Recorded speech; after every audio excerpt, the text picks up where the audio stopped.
Well, good morning, and welcome to the Morning Report. My name is Willie Lawson. The Morning Report is a production of FightBackMedia.com, FightBackMedia.com, FightBackMedia.com, and FightBackMediaTV.com. Trust you are well this glorious, fantastic day. It is Monday, the Ides of May. We hope that you had a great weekend. We hope that you had a great Mother's Day. And if you got your mom, did you call her? Did you go by and see her?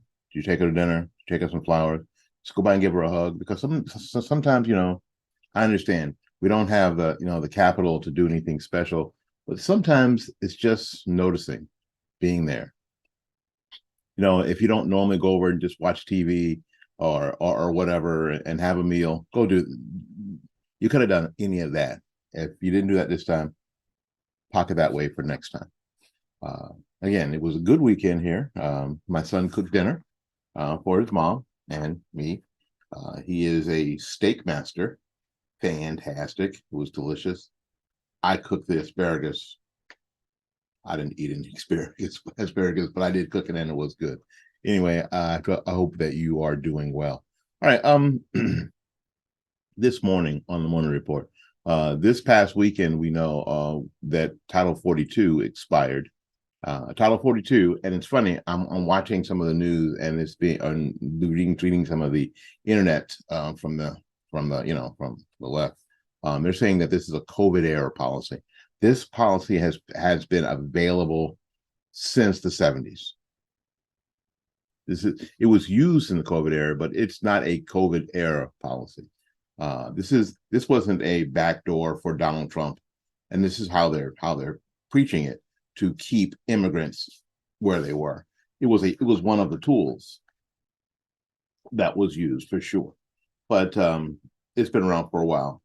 It expired last week, and we saw. I mean, it was easy to see. I mean, it's not like this is some sort of conspiracy. It was easy to see the thousands of people who were lined up, across the border, waiting for the day. Because in their brain, once that expired, it was come on in. Thank you, Joe Biden, come on in. Right? And that's pretty much what happened. Now, the head of HSS, Health Human Services, Mayorkas, basically said there was a new policy in place, and everybody would have to have a court date. Well, that's actually the old policy, but okay. So in El Paso, Texas, is because we can always find these things, no matter how much they lie, the truth will bubble to the surface. Jose, I guess that's what his name is. Actually, I'm looking at his paperwork, and that's exactly what his name is. I'm going to show you his paperwork here. Does it have his name on his paperwork? No, it doesn't, but I'm going to show you his paperwork here in a little bit. Who's a migrant from Venezuela. Just like we were saying, that's my cat sneezing. Yes, we got a new cat. She is about 11, 12 years old. She is scratching her collar.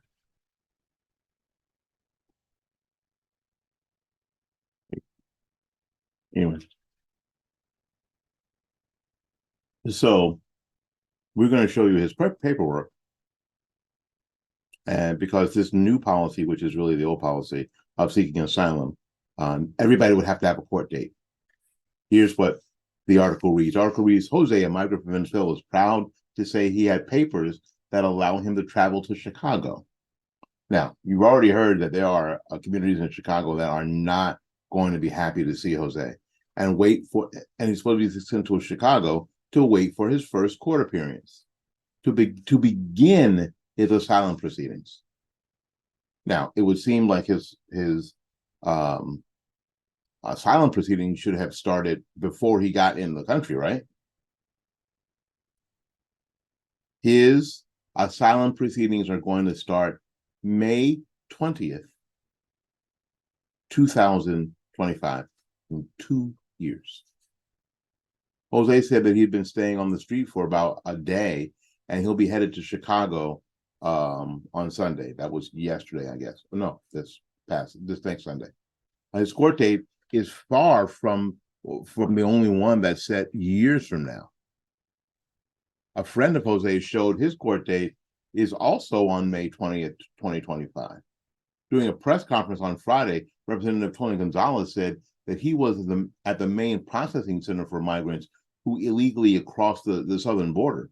He saw court dates being set as far away as 2030, 7 years from now. That is, you know what? This is the old okey doke. This is the old bait and switch. This is, yes, we have a policy, and we are in the midst of the policy. This is how we were. They kept telling us we have this handled. We have this handled. There's not going to be chaos. Well, it's easy to have it handled. We're just going to kick it down the road. We're going to handle it the very same way we handled the debt crisis. We're going to kick it down the road. We're gonna let these folks into the country to go anywhere they want, to do anything they want, I guess, to be anywhere they want, under the promise that they're supposed to be in court 2 years from now, 4 years from now, 7 years from now. I'm not sure how we're going to find them if they don't show up. Maybe instead of hiring 16,000 IRS agents, maybe they should hire 16,000 or maybe 50,000, 56,000 ICE agents to look for these folks when they don't show up. Because you know, like I know, you know damn well these people aren't showing up. If Jose shows up at his court hearing, it'll be a miracle. In the meantime, they will live because they will have to, because they're not supposed to have Social Security numbers. So how do they work? How do they work without Social Security numbers? How do they get apartments? Where do they live? Where do they live? This is kind of cruel, actually. It was less cruel to have them stay where they were. Yeah, so you can see all the trappings of freedom, but you can't really have them.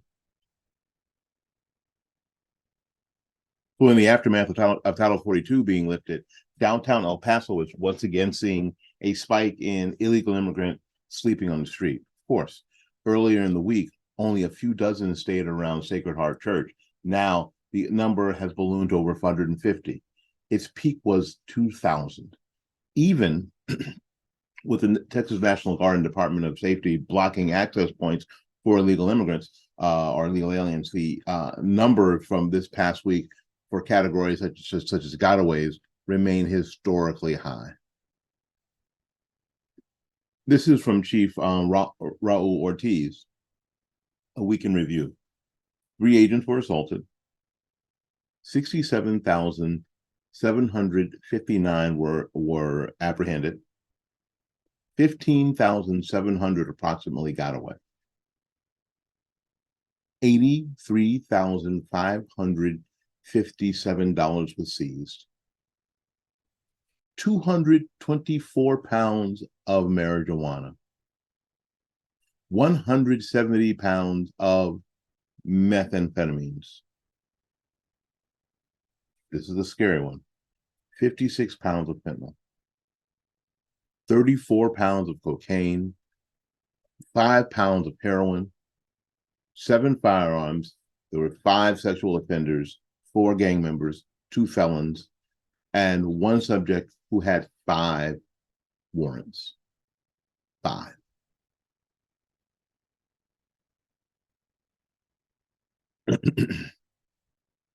This is what a lot of us knew was the problem. And the solution was stay in Mexico. But these folks, a lot of these folks, especially the gotaways, are just coming to the country.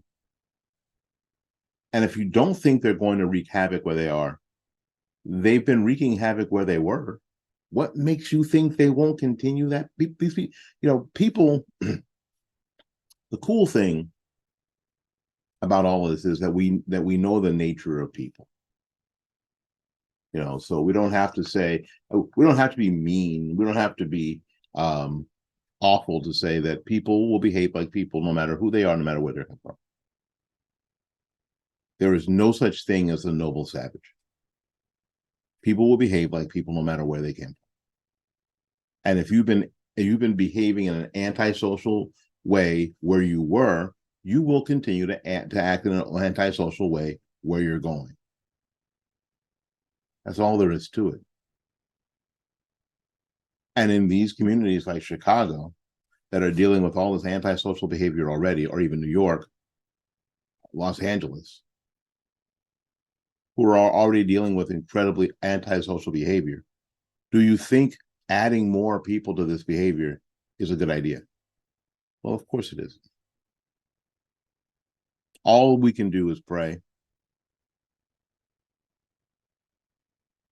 and make the right choices politically if you can. But we better pray because our country is under attack. Our way of life is under attack.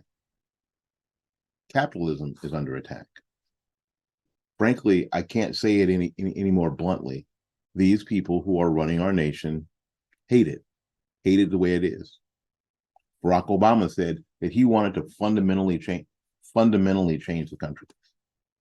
That means, when you think about the words fundamentally, that means from the foundation. He didn't like the foundation. So in order to change something fundamentally, you have to change the foundation. This is what's happening. This is what we're seeing. My name is Willie Lawson. This has been the Morning Report for May 15th, 2023. We got to get out of here and make room for somebody else. So until we see you again, go out there and learn something, love somebody, and for goodness sakes, y'all take care of yourself. We'll see you when we see you. Bye-bye now.